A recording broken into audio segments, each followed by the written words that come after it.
having a matcha. I'm glad. Oh, Yeah. matcha. Every time anyone says matcha now, I think of that time when we rolled through that Dunkin' Donuts in, where was it? You know where the aliens Roswell. came? Yeah, yeah. Roswell. Yeah. And we went through and they had that matcha, and you, with all the sincerity in your body, went, nobody cares about non-coffee drinkers. I know. And I meant it.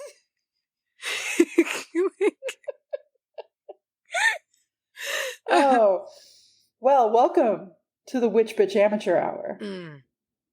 I'm Charlie, and I don't care about not coffee drinkers. Wow.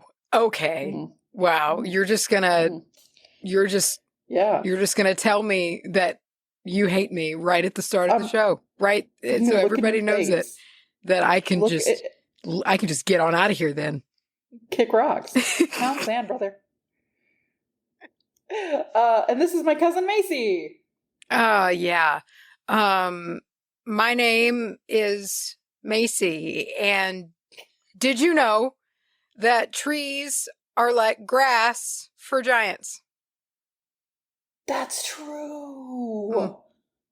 Do you think giants would like pick up a whole oak tree and like blow the leaves off of it? Why not? We do it. I bet they would. I bet they just yank a whole tree up, like when the leaves are changing, like right now here when it's like old, and then they just shake them all off because it's fun. Yeah. Ooh. I would. I've got a question for you. You know when you're walking and you get stickers in your feet? Yes, I do. What would that be? What would that be for a giant? Okay, so real quick, for those of y'all who don't know, because we learned that there are people, blessed, lucky people who live in the country that are not aware of what stickers are, but they are graspers that jab into your feet. Okay, so if I was a giant, what is a grasper for me? Would it be like a I don't know, like a semi-truck? That's what I was wondering. I feel like they would have to be like man-made bullshit, almost said like a metal dumpster or something, but that's not going to jab into the foot. I'm trying to think of what is sharp. I guess those asshole park benches that they put spikes on so no one can sleep on them. I guess those probably. That would be, with the same sentiment. Yeah. Aggressive, what do they call that? Like aggressive architecture? Yeah. There's a name for that. Bullshittery. But this is the Witch Bitch Amateur Hour, where we're going to talk about witchcraft and stuff. What topics do we have to bring to the proverbial table today? I'm talking today about a pretty Yule-y topic. Talking about Holly. Okay, listen. Sometimes because we record apart, we are away from each other, and sometimes just little tiny bits cut out, and it's not really perceivable in the final recording, but like to each other live in the moment, it is. You just did that, and I don't know what you really said, but in my ears, you said, I'm talking about me.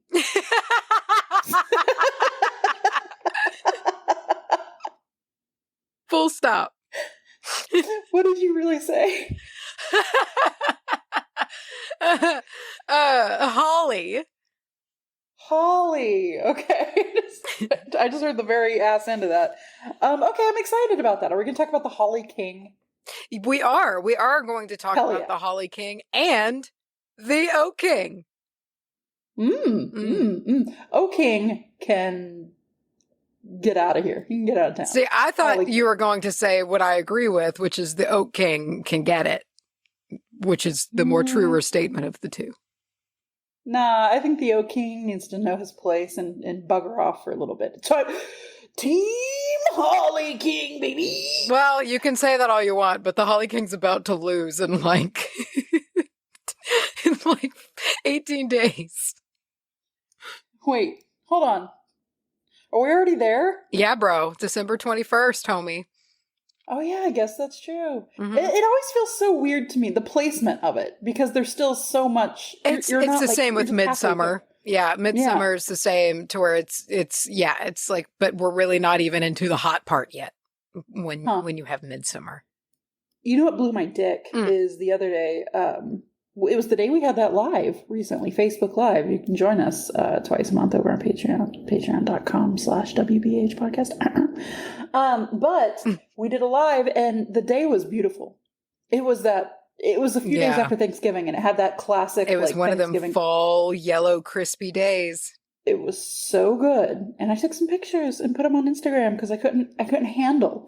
The leaves here are abnormally beautiful this year. Like my house, dude. Let me tell you something. Like pulling into my house because we're sunk down in that hollow. Like driving down the driveway and like it's all sweet gums, and the sweet gums right now are just like neon fucking yellow, and it's just like a Hallmark movie every time I'm driving into my house, and I love it. I know it means death. It means like all the leaves are about to be gone, but man, what a fucking finale, you know? What a send off. Yeah.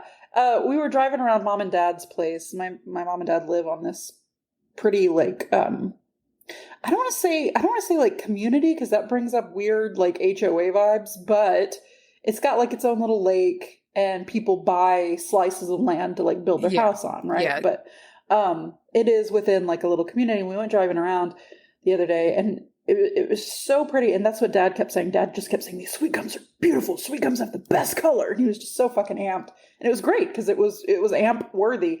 And even here, dude, at my apartment complex, there's a sweet gum tree that's okay, listen, sometimes they're neon yellow.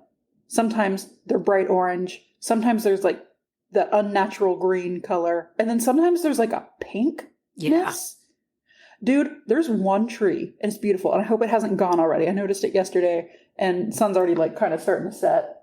So maybe by the time we finish recording this, the sun will be down. I'll try to snap a picture. It's got all fucking four. It's got all fucking four. It's beautiful. It's the prettiest thing I've ever seen in my life. All of that to say, what was the point? I don't know. I think we're just shedding mad love on leaves. Yeah, we're just... The point for me was that picture on Instagram got a lot of comments that were like, y'all are behind. Like y'all's leaves are like just now doing that. Yeah, no, like for real. Like no, you're early. Yeah, that's how it feels. Like I don't usually, leaves start turning in November. That's just how it is here. Like there were pictures that I have, like I feel like that I took, of Penny and whatnot outside in early November, and it still looks like it could be May here. It's still just super green. Yeah. And the funny thing is it's like I know people who, not even just the people who are like, wow, that's just now happening. It's like they're buried under like 20 foot of snow right now. Yeah. And I'm not laughing about it. I'm just like, it's I don't know. Wild. It's kind of cool how things are different. But I'm going to talk to you today about agrimony, which is a plant. Have you talked about agrimony? I don't think so. I searched for it. Agrimony. That's a weird word that feels oddly familiar. Well, see, here's the thing. It's all double meaninged up, love. Let me do a quick little Google. So when you search agrimony, the plant comes up, right? But if you do agrimony pronunciation, which I did because I wasn't sure how to pronounce it, we also have a couple of different definitions. Oh gosh, I've lost it now. But it was basically like almost like a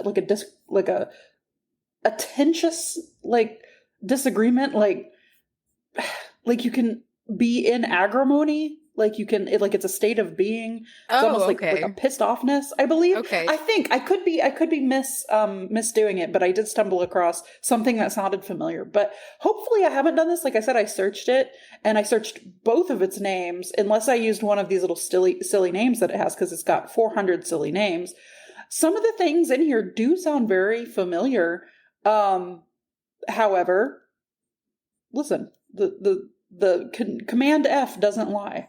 I looked for it. Okay. Hey, I trust it. I trust it well enough. The only time that has almost failed was when I was going to do Helichrysum, and you had already done it with Life Everlasting or whatever it's called. That's the only time that it almost did fail, but I trust it. We still have the thing where, much like we made a pact many years ago at this point, if we ever did the same topic, we had to get obliterated. Yeah. and do the topic anyway. And that birthed the Aventurine episode. And so Garnet. listen to that if you haven't. It happened again with Garnet. Yeah, it did. But I feel it was new and fresh when it was. Oh, the Aventurine one is chaotic as hell. Oh my god, dude. But it was a lot of fun. I think we just kind of started talking about MCR halfway through it, and it became that's what the episode became. But we also have that kind of going with the whole like when we accidentally do a topic again, like when we accidentally, and this is so weird. This is one of those things that before I did this, before I was a podcaster, if I heard someone saying this, I would have rolled my eyes and been like, how the fuck do you not know what you've done already?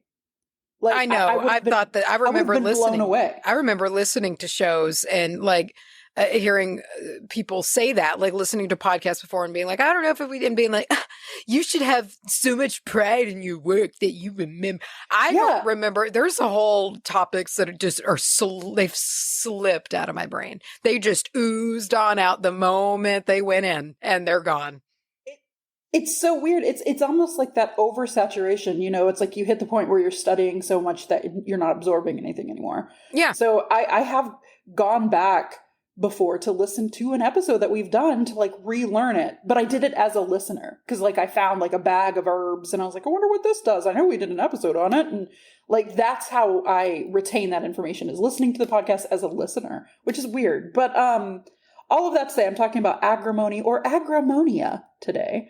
And I do go first, but before anybody goes, I got to readjust these stupid $12 Amazon headphones. Bro, we've got to get new cans, man. I've been meaning to tell you that we just need to like get them. We just need to get them because it's time. Mine are gross. They're shedding black fake leather on everything. I hate that. I had a chair, like an office chair, that would do that. And it's like every time you stood up, and God forbid you were wearing fucking shorts, you were just covered and it was gross. Yeah, I can't. Before we go any further, today's episode is dedicated to our Patreon in the Patreon shout out segment. Carrie B. Thank you, Carrie B, for being a Patreon. You make the show go. I'm gonna love you, Carrie B, forever and ever, amen. Oh, as long as Carrie B sits and talks about the weather. As long as the weather sits and talks about Carrie B. I love that song so much. I'm gonna move in to talking about acrimony. Do it, or, then. As I said, do it, nerd. Or agrimonia. Now, here, the Latin on this one is agrimonia europatoria? Fun. Europatoria? Anywho, this one has a lot of AKAs. Here we go. And over on Wikipedia, they had such a concise, put-together little list that a lot of this comes from that. So here we go. Common agrimony. Cockleburl. Cockleburr. Church steeples. Stickwort. Sticklewort. Philanthropos. Wow. Ackercrot. Funnifing. Just one more time with that one. Funnifing. Funnifing? Funnifing. That's fun. It's like funnifing, funnifoam. Like it's like it sounds like a fake word. Bada bing, bada bing. Liverwort. Harvest lice. Gross. Let's see. Burr marigold. No, Fairy's wand. Okay. Fairy's wand. Strawberry leaf grass. Lung grass. There's like a lot of these names. Dude. I think I've hit the end of them. Have you said was goat heads on the list? No, not that I see. Why? Because that's a common. You're talking about sticker burrs, aren't you? Aren't all of those things for sticker burrs? Okay, so apparently sticker burr is kind of a catch-all for any kind of seed that is encased in a sticky pokey thing that will catch like Velcro. Okay. And you're not talking about all things. You're talking about one specific thing. Yes. Yeah. I'm not talking about all things that are what we would call stickers. Also, I know some people call them just straight up cockerburls. Even cockerburr. Anyway, I don't really call them that. I just call them stickers. But I know before we have seen that as an AKA on other things. So it's sort of like in the gnat episode, just like a catch-all. Like, not everything, like gnat's not really a real thing, but it's still the label that we put on that. So that's kind of what I'm gathering is like stickers aren't from one particular plant, but many plants can have stickers. Anyway, my favorite of all of those is inhale grass. Yeah, that's inhale. That's like an alien name. Yes, this is inhale grass. It also sounds like an instruction. And I'm like, okay, sure. Okay, so the name, the like actual name, agrimony or agrimonia comes from the Greek word agrimon or agrimon, which means a plant that heals eyes. So from that, you can take, dude, sometimes the Greeks crack me up. They're just so stupid literal in what they call things. And it's like now we don't see that. We just see like agrimonia, whatever. But like back then, that was just literally plant that heals eyes. Yeah, I love it. Rub it on your eyes. You'll see better. Yeah, rub this on your eyes. And from that, you can gather what some of the uses were. Although, weirdly enough, even though it was called like plant that heals the eyes, healing eyes is a very small part of what this was used for medically. There's so many better names they could have gone with. Anyway, this plant is native to the northern hemisphere. Particularly, I saw Europe, North America, and parts of Africa. Also, I'm going to guess that Latin, the Europtoria kind of plays into that. I don't know. I see half of the word Europe in that. Mm-hmm. So I feel smart when I can try to break down Latin. Anyway, don't confuse this with similar plants and that I've seen. There's like many plants called liverwort. This was also called liverwort. So make sure that what you're dealing with is Agrimonia europtoria. That is spelled Eupatoria. And then let's see, there's also potentilia is a plant that looks similar, but you should not confuse it with. However, if you are sure that this is what you have, this is like an incredibly safe plant. It's weird because I feel like anytime I've done an herb recently, it's been very heavily metaphysical and not so much medical, mundane, we'll call it. Okay. But this one has so many like mundane uses, particularly if you are using this in like a home health situation or an herbology thing. Always talk to your doctor. Never rely on shit like this just because you heard us say it. Like go to the doctor, right? And then if they say that this is chill to use along with your medicine, this is my disclaimer, then go ahead for it. But anyway, outside of that, this is a wonderful pollinator. They attract honeybees, they attract flies and anything that pollinates because they do produce a lot of pollen. And lastly, like we also already talked about, the seeds that they kind of shoot out are sticky and will stick to your clothes and will stick to your hair, everything. I saw that these are particularly sticky seeds. And when I say sticky, I don't mean because they like ooze a substance. They're grabby. It's just that Velcro. Yeah, they're grabby, which is almost worse. It's so frustrating. You can wash a syrupy stickiness out of your clothes. And I know, Macy, you and I were just talking about this like off screen, behind the scenes, but like trying to wash any clothes and just getting fucking sticker burrs. That's why I can't have Sherpa in the house. I can't have it. I love it for the first. I won't have microfiber. Yeah, same thing. Both of those. I won't do it. Not allowed, because inevitably something is going to get sticker burrs in it because the dogs bring them in, and it's going to grab into those blankets. And no matter what, there's always going to be sticker burrs in either the Sherpa or the microfiber, whatever it is. It's just the way things are. No matter how much you pick them out. No. Yeah, it's a forever problem. Sometimes it's a forever problem, and sometimes they get so embedded that you're just like, well, I guess that lives there now. Yeah, it's done. I can't handle it. It's very stressful for me. One of the many reasons I kissed microfiber goodbye. Do you remember the chokehold that microfiber had the world in? Man, yes, I do. It was like the new hot thing in like 2010, that era. Yeah, it was right about that. I still have a microfiber couch from when we got one from when I lived at home during that period. I have the same couch in my living room, and I hate it. But see, that's an okay microfiber. I hate it. It's okay, but like the microfiber cloths you get for cleaning that suck, by the way. They leave everything fucking streaky. They micro scratch everything because there's plastic in microfiber. They get hair and cockerburrows and just everything in the world sticks to them in the dryer. Yeah. They suck. And I can't stand touching them. I don't like how it feels. That's why I don't like touching. I don't like how squishmallows feel or whatever those things. We learned that recently. Yeah. Yeah.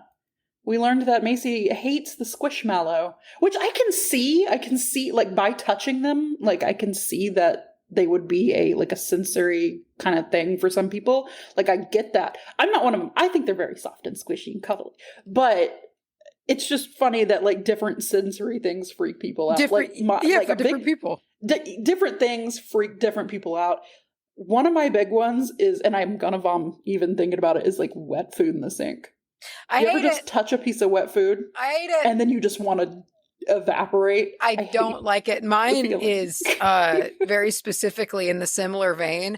I don't really mind washing food off of dishes, whatever, but having to wash a dish with peanut butter off in the sink, because peanut butter for some reason immediately, as soon as the water and you're scrubbing it and it's soapy and it's gross, it fills the whole kitchen with peanut butter smell. Wet peanut butter. It does. And it's immediate, and I just try to get through it as fast as I can. I hate it. And I love peanut butter, but it's like in that setting it's awful.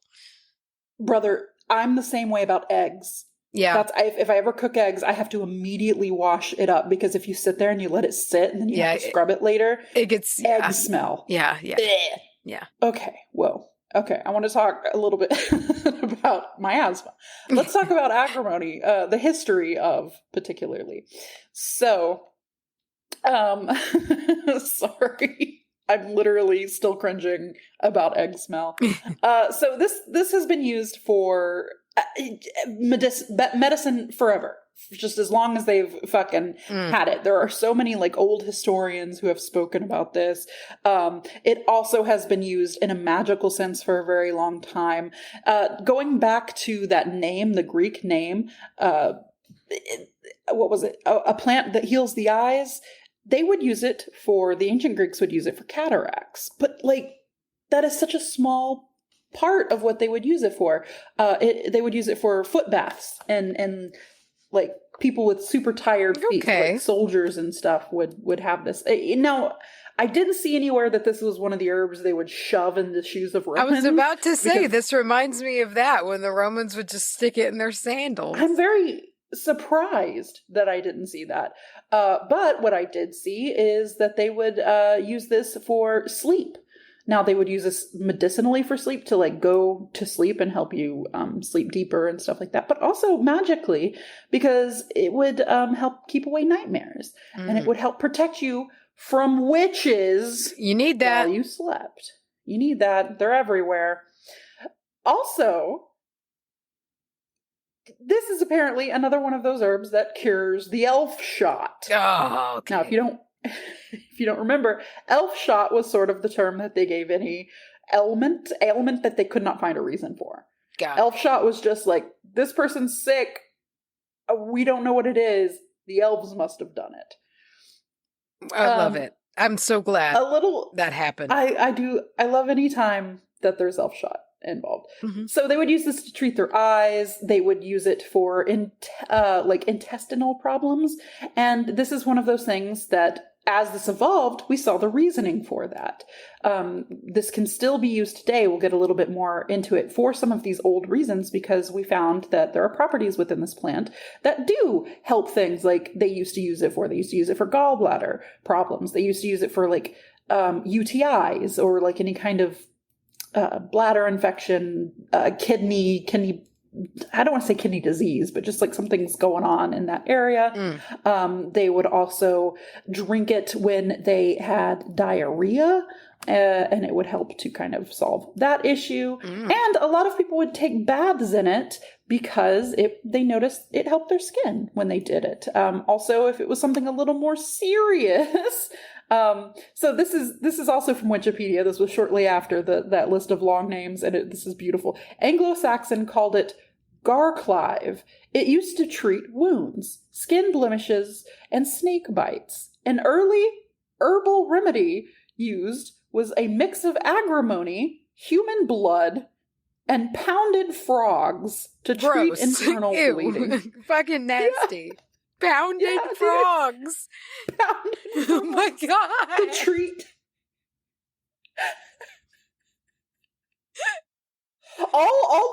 This treats your internal bleeding, brother. Dude, apparently. I don't know if putting pounded frogs into my body is gonna help anything.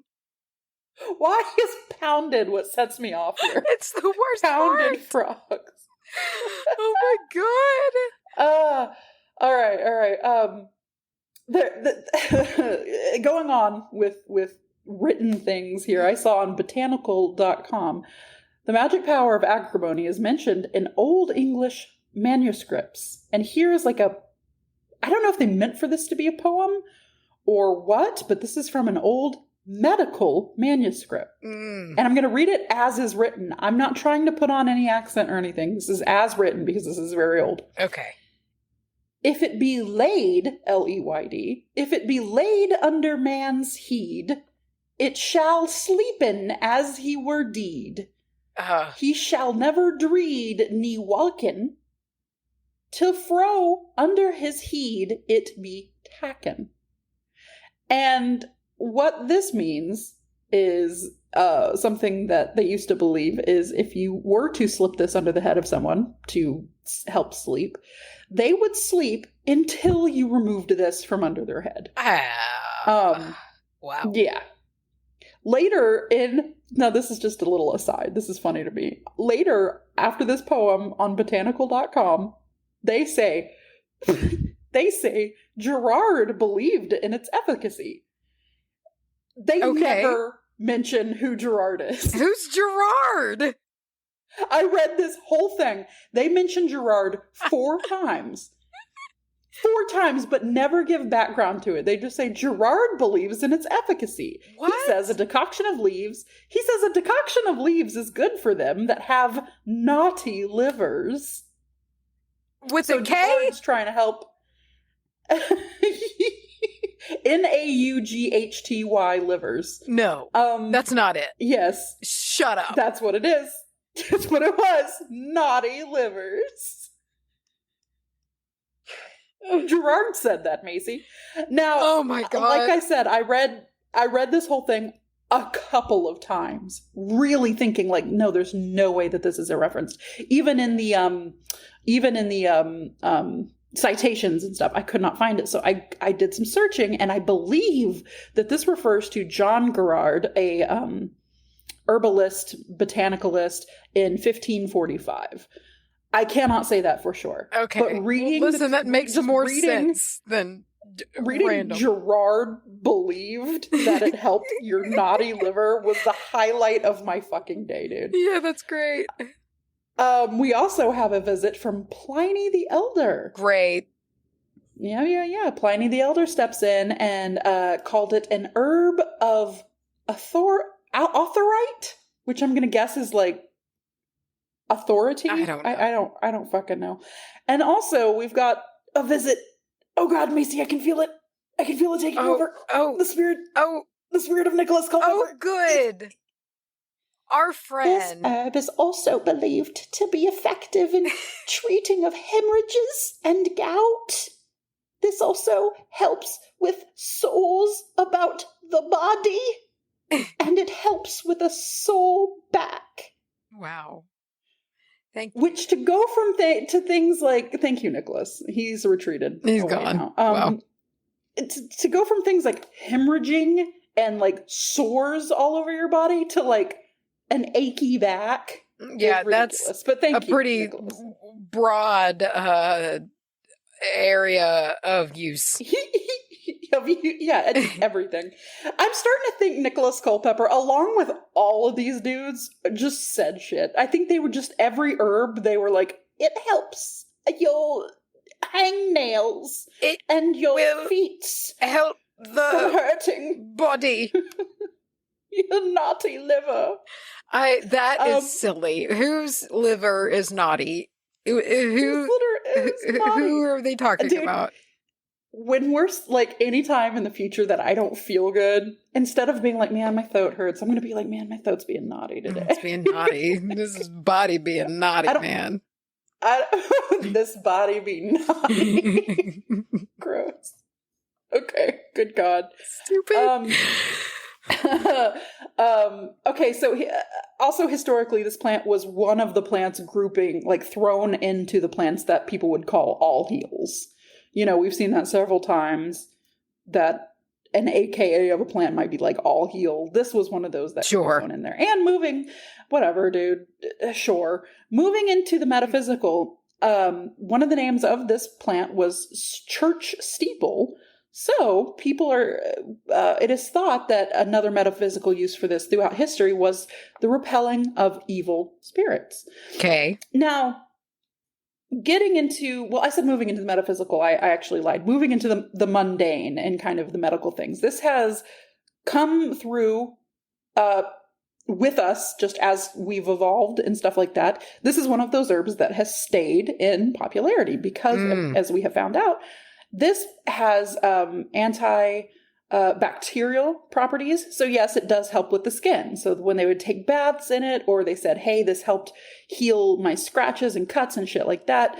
Yeah, it has those antibacterial properties to it. It also helps with inflammation when taken internally. So when they would give it to people who had coughs, colds, if they were going through anything that might, if their body was a little naughty in it, it would help if it dealt with inflammation. So we're talking anything that comes along with your everyday cold and flu. We're also talking about the UTI situation. And that is something that it is used mostly for today. The combination of the antibacterial as well as the way that it helps to increase your natural immune system and the way that it helps to lower inflammation makes it kind of a nice little combination to throw into any teas or anything that you take to help with like a UTI or bladder infection.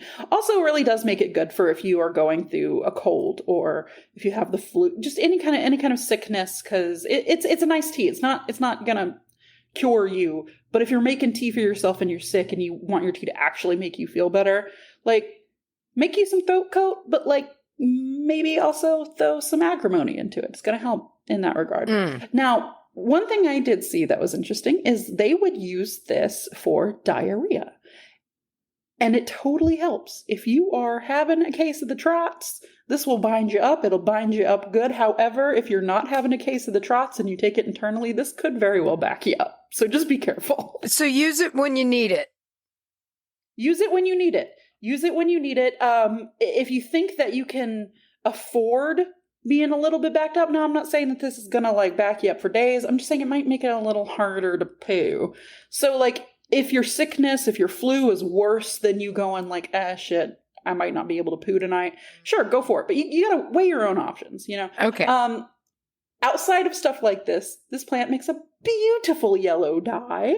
The later in the year that it is harvested, or the later towards what do you call it, like the flower's life, the later in the flower's life, like before it dies, you get more of a pale blue versus earlier, like as blue? it's coming up, it's Did I say a pale hue? I think I meant. Okay.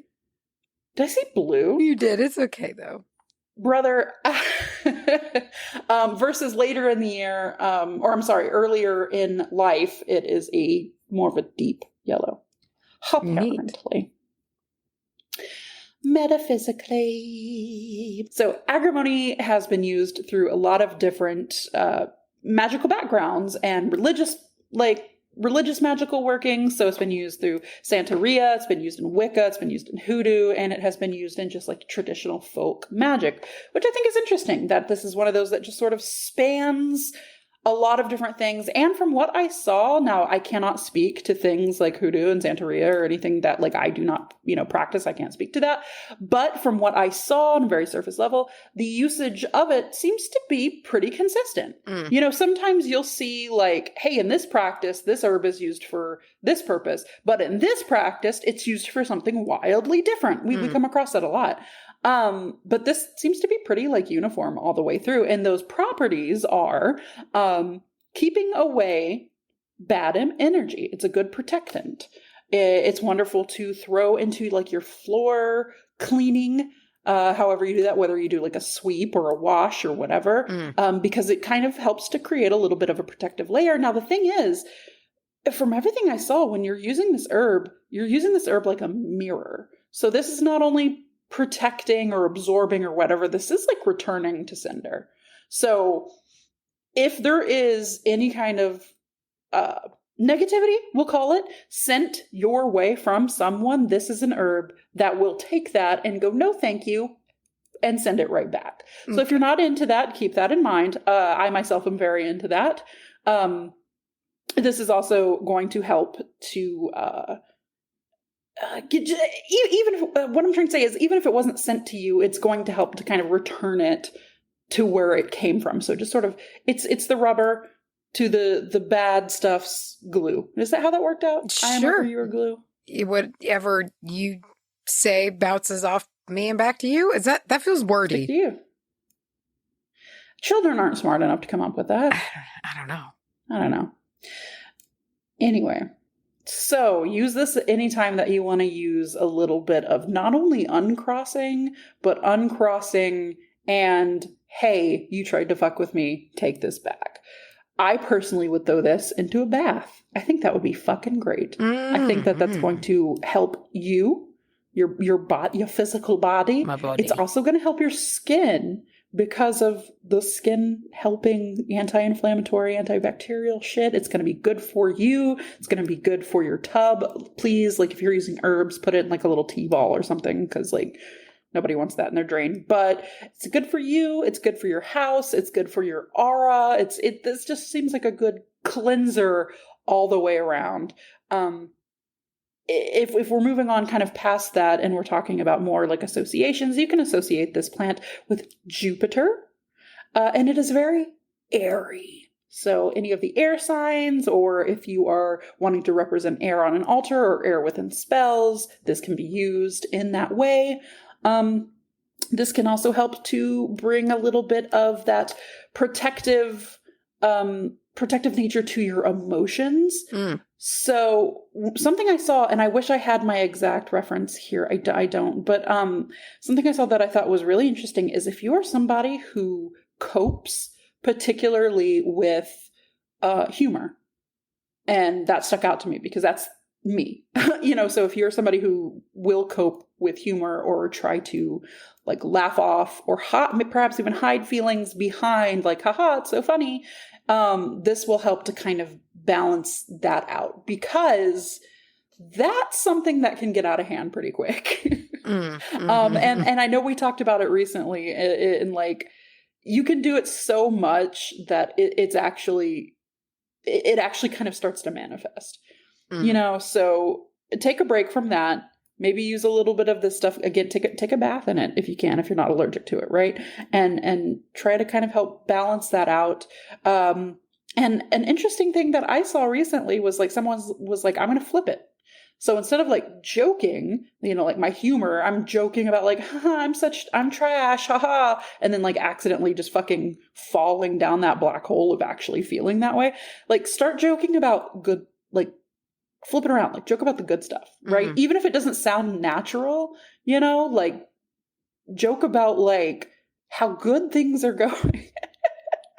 And it's like, I've kind of, it sounds so dorky, but like joke about how awesome you think you are. Like joke about how fucking hot you are, you know, and instead of being like, oh, I look like a monster today, you know, no, like flip that around. And I've kind of tried to start doing this, and you feel so fucking stupid at first, but like it kind of starts to be fun after a little while. I mean, even if you're laughing at yourself, you're still laughing, you know, like. Yeah, you're still laughing and you're still saying the positive thing. So instead of saying the negative thing and laughing at yourself, say the positive thing. Even if it's dorky and you're like, oh my God, this sounds so stupid. Because I struggle with that too. Like if I try to like I'll make myself laugh because I will be feeling like, and not about this specifically, but when I try to force something, sometimes it feels like an exercise. It will make me laugh because it's weird feeling. And that's what I do when I'm uncomfortable is I laugh very often. But at the end of it, you know what? You're laughing a little bit, even if it's forceful self-kindness. I would rather laugh because I felt goofy than say something that I'm trying to convince myself is funny because I feel bad, if that makes sense. You know, and I'd be like, oh, I'm going to do this because I fucking suck. That's like not a real laugh, right? No. But anywho, so moving on from that, there are some cool ways that you can work with this, like in combining this or with other herbs. When combined with angelica, this makes a particularly good, like anti people talking behind your back kind of thing. Got it. Right. And it can also help in cases of courtroom stuff. It can help if say you are in a particular situation where you're going up against somebody who is trying to maybe slander your name, you know, or they are trying to in other ways lie. They're trying to lie on you. Like angelica mixed with this can be very helpful in making a little bit of a shut the fuck up combination. Okay, outside of that, you can also just add this to your regular spells as a general little extra oomph to your protection. So if you're throwing together like a protective spell, you get your little black candle, you got, I don't know what else you're using for protection. Toss some of this on top of it. It's not angelica. I almost called it agrimony. Throw a little agrimony in there, and it will help to keep you nice and protected, and also keep people from saying, keep your name out of their mouth, I guess. Yeah, I like it. Anyway, that's acrimony. I want the word to be alimony, but it's not.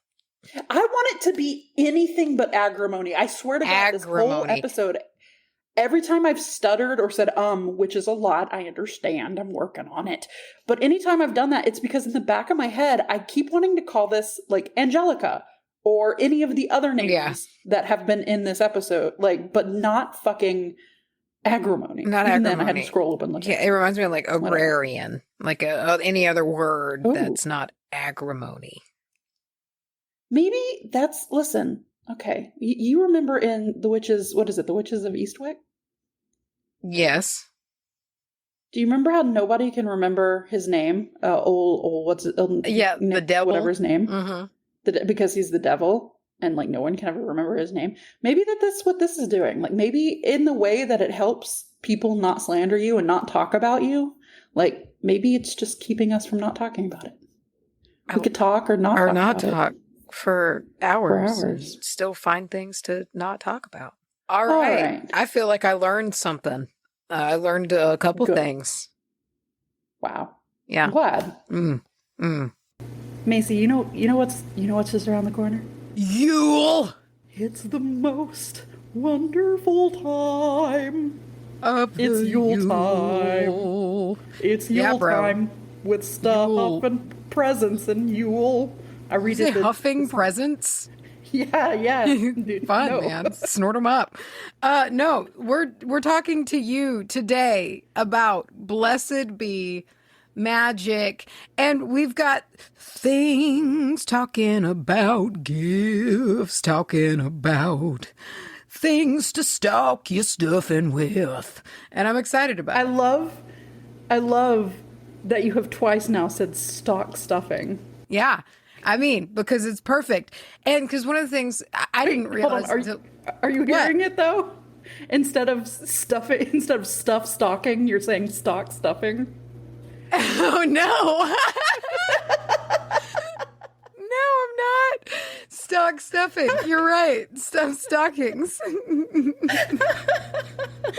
but you are correct. These are the perfect stuffing stalkers. Yeah, but these are the perfect stocking stuffers for you, no matter what you celebrate. I mean, maybe you don't have stockings. Maybe you don't stuff nothing. Maybe you just want to give a wintertime present to someone you love. And if you're wanting to do that, you've got some avenues that you can take for trying to pick the right thing. So you've got the gift guide for witches, which is super fun, and it's broken up into different categories that you can peruse down, which is helpful if you're trying to find the thing for the person. My dude, it's so helpful because it's not just like, hey, here's a gift guide of a random assortment of things. They've got gifts under like certain prices. They've got stuffing stalker gifts. They've got gift cards, as well as the top 5 gift picks. And I'm taking a peek at these, and I'm quite proud to say that the Lilith Sigil midi pendant necklace is on that top 5. Not only that, it's selling out soon. So if you're into that, if that's your bag, if that is whoever you are gifting to's bag, jump on it. It's almost gone. And if you know that if you just know that Blessed Be Magick is totally going to be somebody's bag, but you don't know what to get them, they have gift cards, bro. You can get gift cards, which is just a really, really great way. I love getting gift cards. I know this is something that you and I talked about recently, to where it's like, yes. I'm not disappointed when I receive. I don't consider it thoughtless. I don't it's just like, yes. Gift cards are the best. I love them. And so if you're not sure what to get them a Blessed Be gift card. If that's like something that you'd like, that this would be a good fit, but you just don't want to, because sometimes it's hard to say, especially if you're getting a talisman, you're like, oh, but what if they connect to one that they pick, And so it's like, this is a good way to just be like, here you go wild. And that's just really fun. That's a really fun way to do it. If you know somebody is going to dig if you know somebody's going to dig these little talismans, your little everyday witchy talismans, but you want to make it a fun thing, a gift card would be perfect, with a little note card that's like, hey, let's go online together and the one that calls you. I think that would be a little fun shopping trip. So it's still early in December, so if you want to go ahead and get some gifties for some lovelies, you can do it, and preferably the sooner the better, because we all know how holiday shipping gets. I mean, honestly, already because of Black Friday and Cyber Monday and all of that just happened. So go ahead, give a peruse, give a look at all times. There is the all caps code witch bitch for 15% off. That's there for you guys. So yeah, give the gift guide a look. It's fun to play around in. It's nice and organized. If you get overwhelmed sometimes, visiting a new shop for the first time, they have it really organized out for you. And that is Blessed Be Magick, magic with a K.com. And again, that all caps witch bitch for 15% off. Witch bitch. I'm going to talk to you about Holly. Oh. So there's a lot of folklore in this one. Holly is rich in the folklore and things like that. And so to be specific, I'm going to be talking about a common holly, English holly. The scientific name, I believe, is Ilex aquifolium. And this is... Ilex sounds like a medication. It sounds cool, Ilex. It is the one that you think of when you think of holly. It's got the green spiky leaves. It's got the bright red berries that look like they are poisonous, because they are to you. And they're pretty, they're really pretty. Fucking Jessica. They make me, yeah. They make me think of home, honestly, because my mom's house, the whole front is lined in holly bushes. And I just grew up around them. And so they're very, I don't know, I think of home, they're very normal to me. But there's a lot going on with the holly bush slash tree. We'll get into that in a little bit. But to start, so they're a flowering plant. They're in the family Aquifoliaceae. Aquifoliaceae, yeah, I think that's right. And they are water plants. It reminds me of Aquaphor. That's what it sounds like. Native to Western and Southern Europe, parts of Northwest Africa, and parts of Southwest Asia. So it is an evergreen tree and shrub. And I'm sorry. I don't know. Sometimes it was a tree and sometimes it was a shrub, bro. I don't know. Uh-huh. I think it kind of depends a little bit on if you've trimmed it to be a tree. You know what I'm saying? Or if you let it be a shrub. Mm. But I don't know. Let it be a shrub.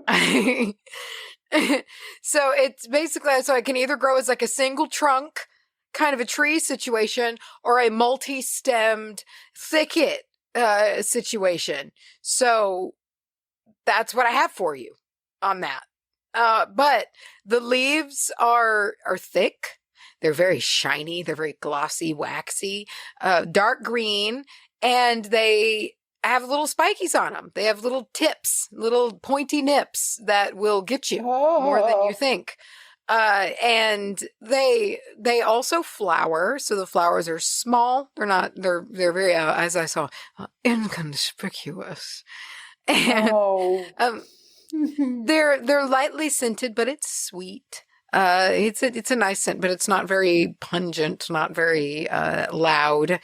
And then you get those pungent. It makes me think of cheese, which makes me happy because I get happy when I think about cheese. Yeah, I do. Especially a pungent cheese, a good like a whole taste bud and nasal cavity filling, just like cheese. It's one of the best things in the world. Oh. Anyway, they also are known for their telltale loud ass berries that you can't miss. They're real pretty. If you've had to walk around any store ever that has Christmas decorations, there are holly berries and bushes everywhere. They're in your face. They're all over the place. So they're just iconic. They're an iconic plant. Aw. The berries are a pretty vital food source for some animals, such as birds and little mammals, like different kinds of mice. And I've actually found a couple of, I found stores of these before on accident, and I felt really bad about it. Like, there was a day that I was raking. So we live in a wood house and under a bunch of oak trees, and wet leaves just want to fall on it and rot our house. And so I have to rake leaves away from the house that like blow into a certain area. So I was raking all the leaves that had blown into this area and were like climbing up part of the house. And I got to the bottom of it, and with like one of the last rakes came like a whole shit pile, like 70 to 100 little red berries just came shooting out at me from where I had raked. And I felt so bad because it was somebody's like cash, you know? So I tried to like get them all back together, and I left some leaves on top of it. And I hope that they weren't too scared to come back because there was like a feast of holly berries in there. You got somebody's stash. I know. Poor thing. There were so many. I can't even tell you how many journeys that thing must have taken to find all those berries. So I'm thinking, like, it came back and got it. Can you imagine? You take, I don't know, 20 trips to Walmart, and you make yourself the sweetest ass little pile of Fig Newtons. And then some giant comes along and just bats at it for no reason? How mad? How mad? They're all scattered around and stale. Ooh, I'd want to crawl into that giant's bed and bite their butt. I'd be real sad about it. Yeah, no, I bet that this small creature felt much the same, but paired or layered with a sense of urgency of life or death. That is the oncoming winter. Yeah. This isn't a fun snack. No. This is their livelihood. Their livelihood. I felt like a real dick. So, holly, this holly, English holly, common holly, you know the one, it can get up to 10 meters in height, but like more than that, I saw up to 50 feet or 15 meters. So it could get pretty big apparently, which seems really big to me, but big. I guess that's the case. And you typically, though, and I think that's because I'm used to seeing it in the much more tidy, like 3-foot height, the shrubby hedge height. And they're pretty slow growing. And apparently they are a hard wood. Interestingly, I saw that they are the whitest of the hardwoods, apparently. Weird. Yeah. Weird. I know. They're like, I guess it's just like a white wood. So that's a fact about holly that you can take. They are really common hedges because, listen, they just want to be hedges. They do so good as hedges. They make a pretty formidable little wall. You can trim them with the cool shears. That was always Rustin's job because he could get them straight and work his way down. And it was always, that was his job, is he'd have to go out and trim the hedges. And they've looked the same for decades now. They're very dependable holly bushes. I'm telling you. Love that. I'm telling you. They really, and they don't ask for much. They don't need anything. They don't die. They just exist. I think my mom lost one. They had to replace one because of I like to think ice it's storm. One little holly berry that you're talking about. Just one little berry fell off. No, yeah. Just it was like a monumental thing for one of these bushes to die. Oh. Yeah, and it got replaced, and now you can't hardly tell. But like, it was like, what? One of the holly bushes died? Really? Wow. Because like, they've been around for long as I can remember, dude. Yeah, and they don't get watered. They just get the nice roof tar runoff. That's all they want. Yeah, makes them really happy. They thrive. Gross. So they love that poison. They love it.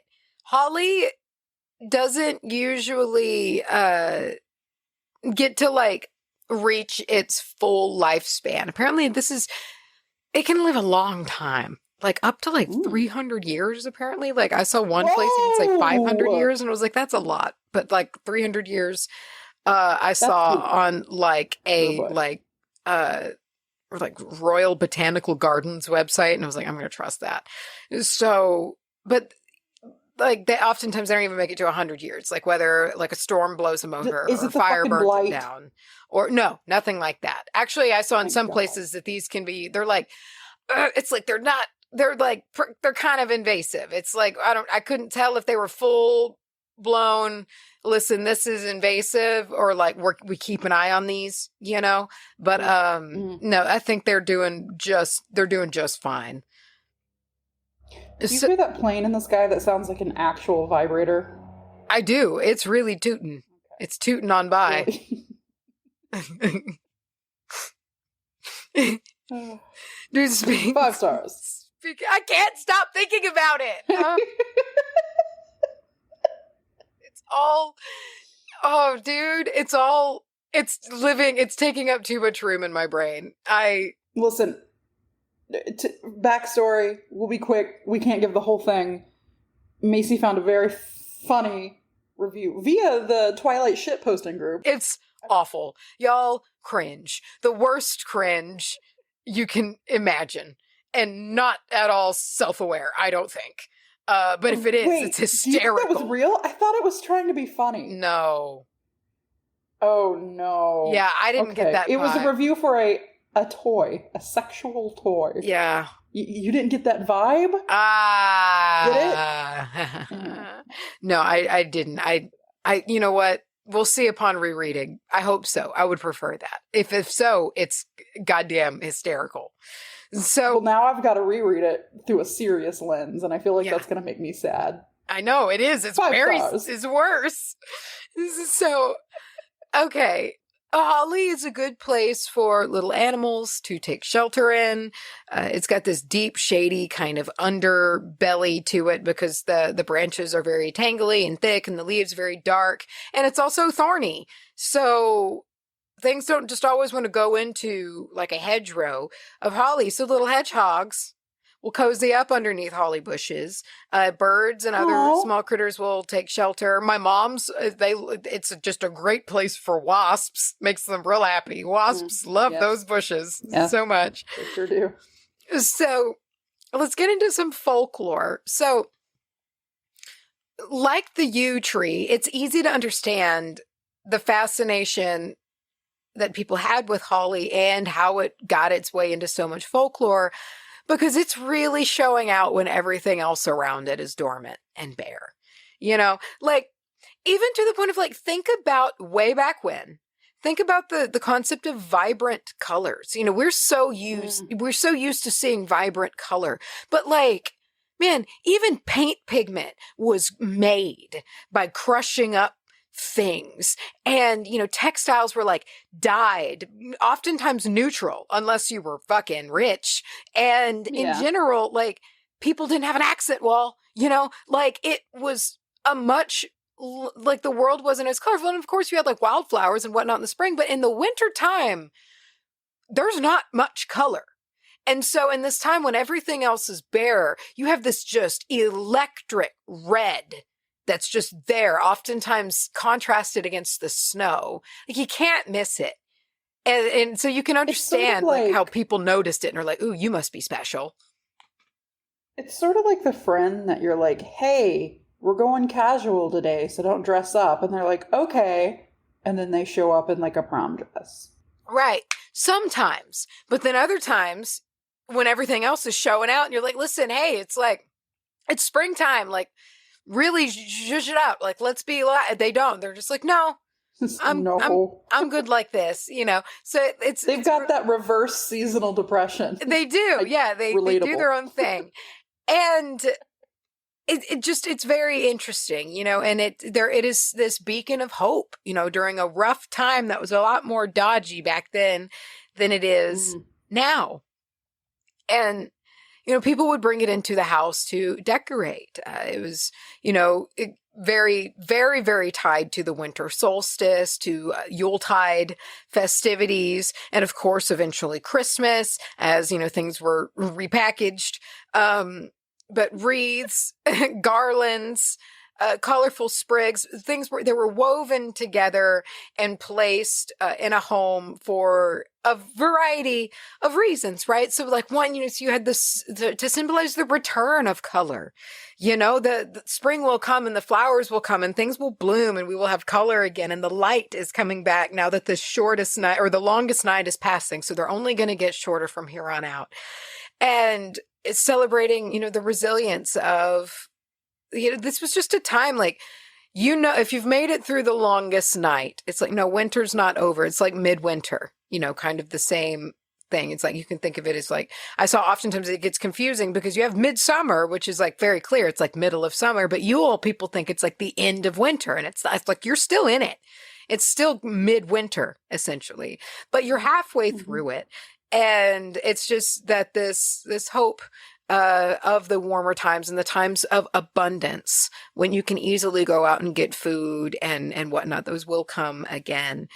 And also just to bring nature into home and encourage this partnership of human and nature and everything else like that as the new year comes. Sometimes also it was to protect the home from some fussy fairies. Maybe you've got some fairies that are giving you some grief.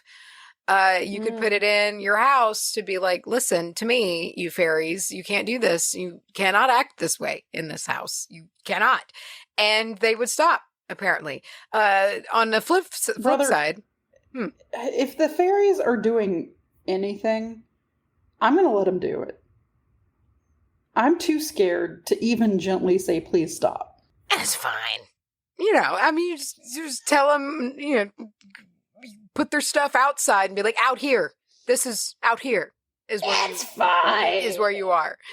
But on the flip side of, getting the fairies back in line, it was also, you could use it to let fairies shelter in your home or pass through your home, and not really have any friction between you and them. So it's like, listen, you can stay here if you fucking act right. Like if you mind your manners, you could stay here. So it's just like almost like a peacekeeping thing. That's just like, y'all stay over on your end, you stay over, we stay over here, and we're cool, and we'll do our thing. Huh. And this was by bringing it inside, or just having it planted around the home?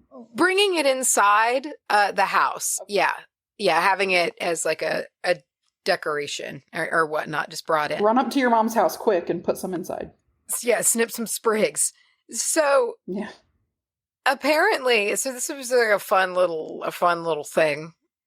Apparently, like just piece of folklore tradition that whichever of the couple brought the holly into the house first gets to kind of like wear the pants the common year.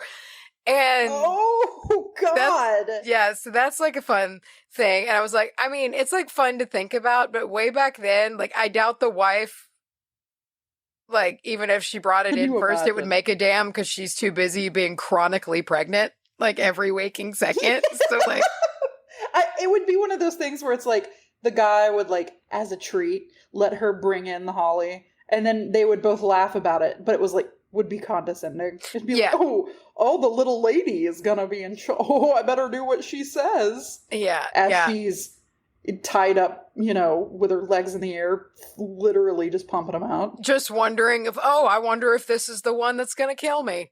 I don't know. Yeah. Yeah. It's great times. God.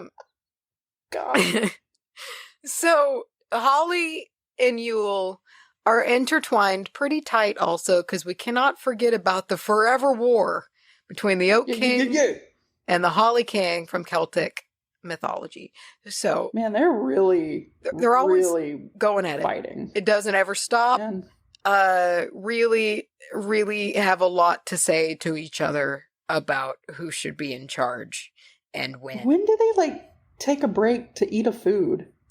I like to think immediately upon, that's like the first thing they do. It's like, so they win, and then they got to run real quick to like the throne, to where like the last year they hid a box of ho-hos or something. And then like, they know there's a few seconds while the other one's licking their wounds that they can like scarf down all of those, and then they're good for another year. And the other one's just like, oh shit, my ho-hos. Yeah, they're gone, man. Oh, that'd be an extra like salt in the wound. Like, you for 6 months you're not in charge anymore, but they ate all your ho-hos. Yes. Yeah, you got your ass kicked and you don't get any ho-hos. Fuck. This is a sad story It's really sad. Anyway, tell us the real story. Anyway, well, it's kind of laced throughout. So, but you can think about why this story was more relevant too when you think about how much more people used to be connected to nature than how we are now. People watched everything and paid attention. The path of the sun, paid close attention to the length of the days, like subtle signs around them as to what was coming. They didn't have like the Weather Channel app.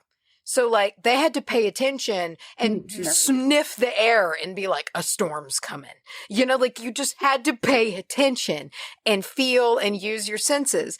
And this goes for the sun and this fantastic, glorious return that it's just like, oh, everybody's so ready for it, because again, what else are you doing other than watching the trajectory of the sun? And so, throughout the year because of how our planet is like tilted, among other things, the sun looks as if it makes like a path across the sky, like reaches a northernmost point and a southernmost point, and then it crosses the equator. And so with that, you have the northernmost point, which is the summer solstice, southernmost point, which is the winter solstice. And when it crosses the equator is the spring and fall equinox. And around like at the time when it reaches its northernmost or southernmost point, the sun kind of looks like it stops climbing anymore. You know, like it almost is like it holds steady in that place for like a few days. And that's where the That's word, when he's eating his ho-hos. That's where the word solstice comes from too. You're right, bro. Oh. And that's I like to think about that. That's exactly what's happening. That's when the victor is carbo loading real quick after what all that they went through. Can we start saying that? Like when the solstice rolls around, we just be like, he's up there eating his ho-ho. He's up there having him a happy little feast. Good for you. Yeah. Mm-hmm. And so that's actually the root of where like the word solstice comes from, was the observation of like, I don't remember, I think I have it in here somewhere, but I don't remember. But basically the root of the word is like, it's a still sun, you know, like the sun's not moving. Like it's holding steady there. So at the time of the winter solstice, it's at like the southernmost point, and it appears to just be chilling there, you know, and it's bottomed out, and that's where we're in winter solstice time. So I got a little confused on something here, because in a lot of places I saw that generally the stillness of the sun is for like 3 or so days, but I saw other places that said 12 days, which is part of where you get the 12 days of Yuletide. Paired with how there was the use of the lunar calendar then, which like left 12 extra days apparently that were just kind of like, here they are. So I saw a little bit of bonus days mix there, as to that. And so here's something that I found from the Royal Botanical Gardens, Canada, I think .ca, right? That's Canada. So here was just a little excerpt. It was believed that the sun stood still for 12 days, so a log was lit to vanquish darkness, banish evil spirits, and bring luck for the coming year. This was known as Yuletide. During the 12-day celebration starting on the solstice, houses were decorated with holly, ivy, mistletoe, and other plants. Many of these plants were thought to hold special powers, but they were also used as a reminder of rebirth, a return to longer days, the planting of crops, and the world becoming verdant again. Yuletide became Christmastide, and many pagan beliefs and rituals were absorbed by the church into Christmas celebrations. December 25th was chosen as the date for Christmas due to its proximity to the solstice. So No. That's that birthday.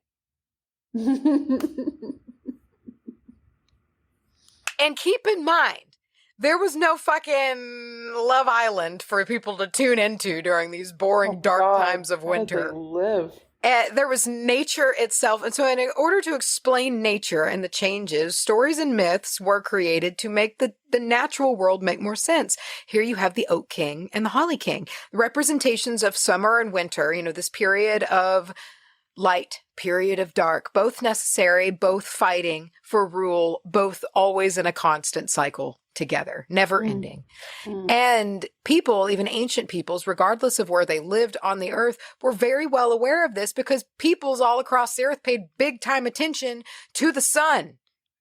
A lot. There's all kinds of monuments all over the earth built to tracking this exact trajectory of the sun across the sky, where it lines up on solstices and equinoxes and things like that.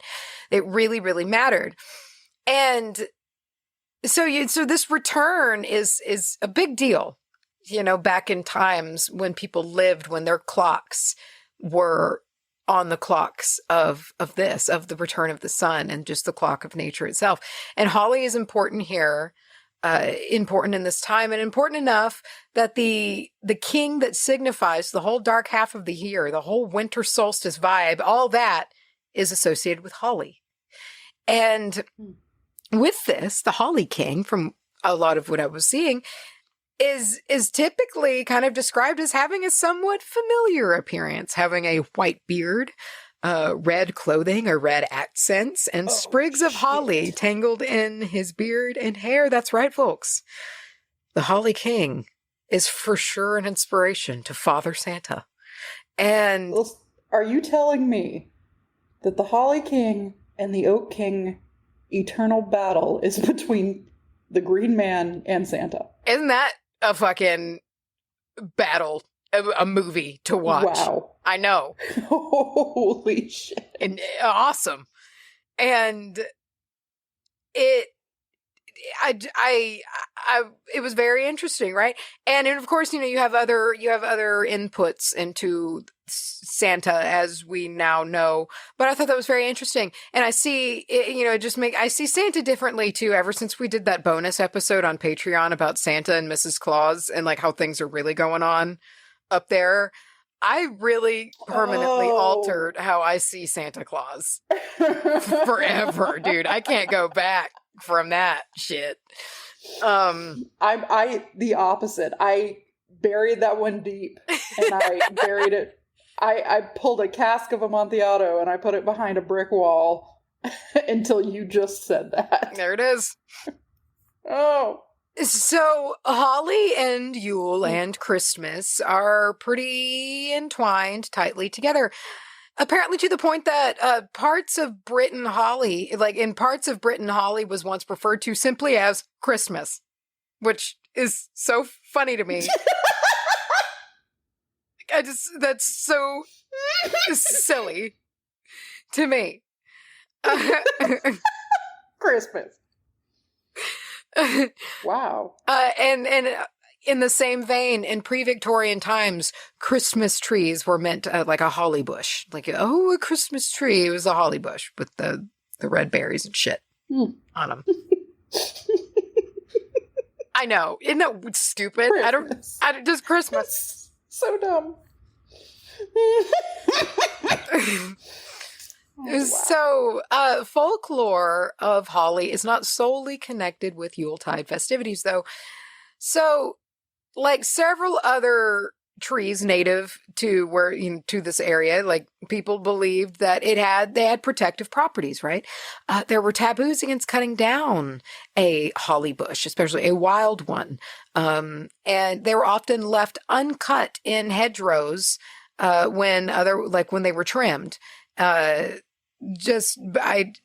Because I guess it's like you don't trim them. This is similar to, I think, if I recall correctly, I think it was hawthorn. I think hawthorn was the same way. Like you don't go cutting down hawthorn trees because it really pisses off the fairies. Holly trees were traditionally planted near houses to provide protection from lightning, which is fun. So I know, but there's nugs of real, bro. So European I don't know. mythology had holly associated with your thunder gods. So you've got Thor, you got Thor in there, Tyrannus. I don't know that many gods. We now know that these leaves actually are kind of like lightning rods. Like they can like lightning conductor, like they can help actually protect other things by helping direct lightning and survive. So there was interestingly some truth there. It seems to be the very distinct shape to the leaves in part seems to be part of it. But yeah, they can handle it. And so that was from treesforlife.org.uk. So if you've got some holly bushes around, ask them if maybe you could take a small bit to craft a little thing, a holly wreath, a Yuletide decoration. Maybe you want to use some to decorate your Yule log, or stick some in a garland, anything like that. You got some fairies giving you trouble. You got some fairies that you need to get back in line. Get you some holly, put it in your house. Got lightning strikes, plant a bush right by your house. Take care of that problem right for you. And And as we approach this upcoming winter solstice, where the Holly King falls to the Oak King yet again, two sides of the same coin as the sun returns to us slowly and surely, with the green holly leaves and the red berries promising us that more color and new life is soon to come. And the dark's going away and the sun's coming back, which is lit and better. Whoa. Yeah. Listen, can you imagine being alive in the time where they very first, or at least the very first that they knew of, were slowly watching the sun get further and further away? And they could, like, document that. Can you imagine the fear for, like, 6 months? Yeah, just wondering if it was just going to keep happening and just keep getting more and more. Like, is it floating away? What is happening? Yeah, and not knowing. And then when it starts to come back, you're like, oh, fuck. Yeah, it just ping-pongs back to where it's supposed to go. It's very interesting. I would very much worship that sun for coming back. I could see where that... Yeah, I mean, the sun is like the way that we live. Like, every bit of energy that we consume, that anything consumes, comes from the sun. So it's like, without that, we're boned. Says you. Mine comes from Taco Bell. Yes, of course. Yes. Mine's that cheesy bacon McSmoky or whatever it is. Bro, the chicken bacon smoked cheesy from fucking Schlotsky's cannot be compared to Taco Bell. It's at least on, I don't know, it's at least elevated a couple inches above it in delicious quality. I love that goddamn sandwich. I had it for lunch. It was real good. I needed a big lunch today. I made myself a big lunch. I named myself. Oh, what'd you have? Well, you inspired me because your lunch sounded so good with your smoked cheesy and potato soup. And I was like, well, fuck, that sounds real good. But I didn't want to put in a lot of effort, right? And I had some like vegetarian goizas that I just like pan fry in sesame oil. And I had like a little packet of 12 of those, and they're delicious. They're fucking fantastic. And I had a half a block of tofu that I cut into slabs and then pan fried it. And then had them all dipped in soy sauce. So it was just not my healthiest, but not my unhealthiest, but it was delicious. Oh God. Dude. I could drink soy sauce, dude. Tofu. And I know it's not real soy sauce, but like if it was, I'd die. I'd love it even more. Oh fuck, man! I would let soy sauce slither down my throat. I know. Every day of the week. I love it. And tofu. I love tofu, bro. I love it. Wow. I love it a lot. Yeah. My dude, some restaurants that you would go to in Japan would bring like the silken like tofu stuff, like the soft fucking like they would bring it to your table like some restaurants bring bread or chips and salsa, and I would hoover it down. Interesting. I generally I'll eat any tofu. You put a tofu in front of me, I'll eat it. I do like it though. I like it crispy a little bit. Like if it's in like a fried rice kind of scenario and it's been crisped up a little bit, like more often than not when I'm eating tofu, I've pan fried it a little bit and given it a little bit of crust and some sesame. If I'm eating it at home, I will pan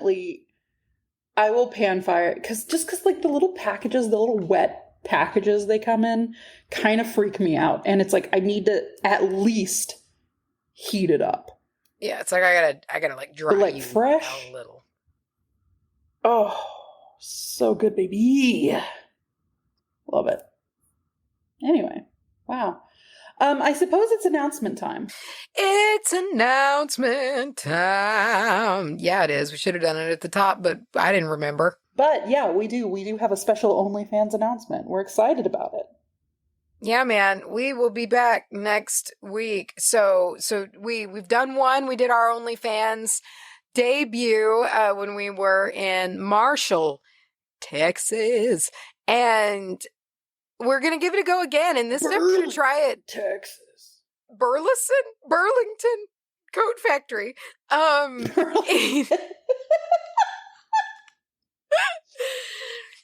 This one we're going to be trying remotely. So we're going to see how that goes. Like, you'll be seeing us recording from our own, like, little separate places. We'll still make it a thing. We'll still make it fun.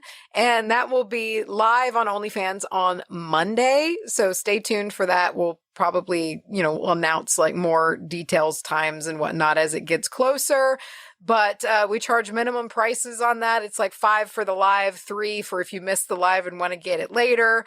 And you could give us a look over there. We had fun. It was a rowdy time. You got to see me eat shit. And it was good. She ate shit twice, I believe. Yeah, it was very clumsy day. Twice? Very, very clumsy day. And not only is it a live for live's sake, but it's also uncut. Early access. That's the whole other thing. Early access. So yeah, this will be done on Monday, 2 days before the episode comes out. So if you want to give it a look and also just get on to OnlyFans for the lulz, which is a huge reason why we do it. It's great. You can join us over there. Be on the lookout for more stuff. We'll put the OnlyFans, our link in the show notes here. If you want to go and become a fan, you can become a fan and it will just show up right there for you. Anyway, yeah, that's our OnlyFans announcement. Next week, we'll do it. I do want to say, we have another thing planned for OnlyFans that we briefly mentioned earlier when we were talking about a review of a sex toy that was stumbled across. And Mace had the idea. She was like, we should read this for OnlyFans. But not only that, we should possibly work that into our OnlyFans repertoire. Is just the occasional reading or grouping of readings, or maybe just a special where we read the best of the best sex toy reviews that we can find. And, since that idea was brought up, I have looked at some of the more ridiculous, I don't want to say ridiculous because I don't want to be that way about it, but some of the more, let's call it extravagant, sexual enhancers online. And because with those elaborate and expensive machines come the elaborate reviews. Let me tell you, dude, I mean, and I think that is why I thought that this one was not a joke, was because I had read a few by this point and was just like, this was kind of I don't know. There were just a few kind of reviews, and I came into this one and I was just like, oh, God damn. But it could very well not.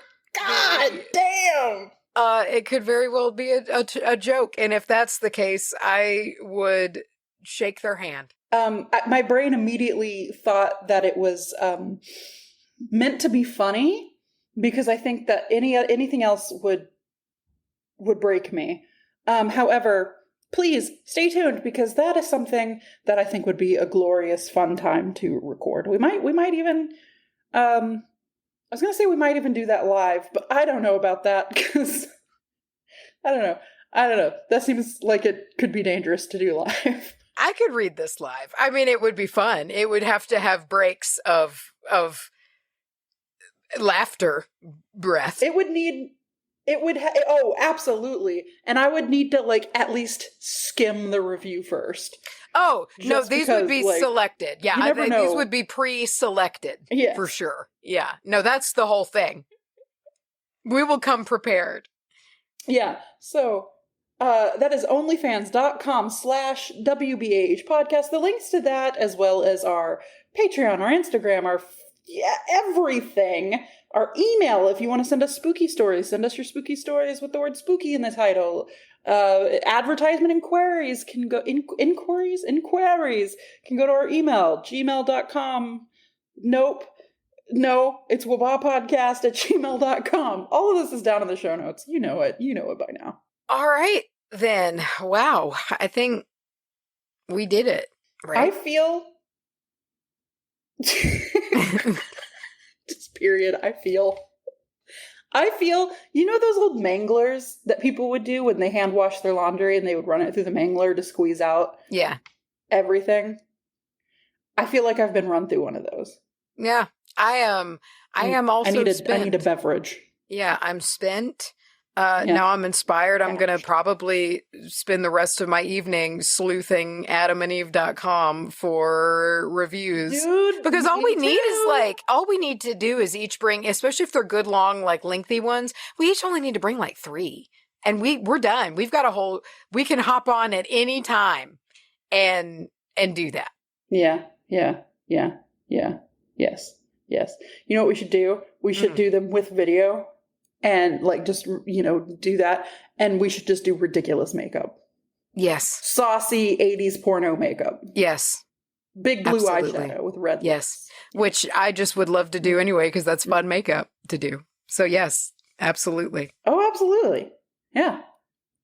Okay. Well, all right. It's a plan. Keep on the lookout for that. And we will see you next time. And some of you will be seeing live next time on the Witch Bitch Amateur Hour.